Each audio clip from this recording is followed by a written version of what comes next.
સમગ્ર વિશ્વમાં જ્યારે વિશ્વ ચકલી દિવસની ઉજવણી કરવામાં આવી રહી છે ત્યારે કચ્છના ભુજમાં પર્યાવરણ જતનનો એક સુંદર સંદેશ પાઠવવામાં આવ્યો હતો।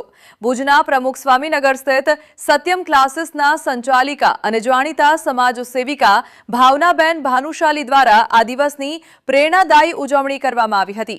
એક આદર્શ શિક્ષિકા, યોગ ગુરુ અને પર્યાવરણ પ્રેમી તરીકેની ઓળખ ધરાવતા ભાવનાબેને લુપ્ત થતી જતી ચકલીઓને બચાવવા માટે નવતર અભિગમ અપનાવ્યો હતો। આ પ્રસંગે તેમણે સ્થાનિક લોકોને ચકલીના માળા અને પક્ષીઓ માટે પાણીના કુંડાનું નિઃશુલ્ક વિતરણ કર્યું હતું।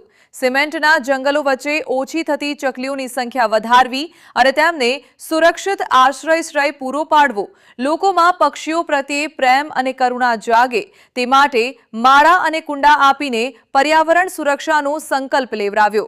આ સેવકીય કાર્યમાં સ્થાનિક રહીશોએ ઉત્સાહભેર ભાગ લીધો હતો અને ભાવનાબેનના આ પ્રયાસને બિરદાવ્યો હતો।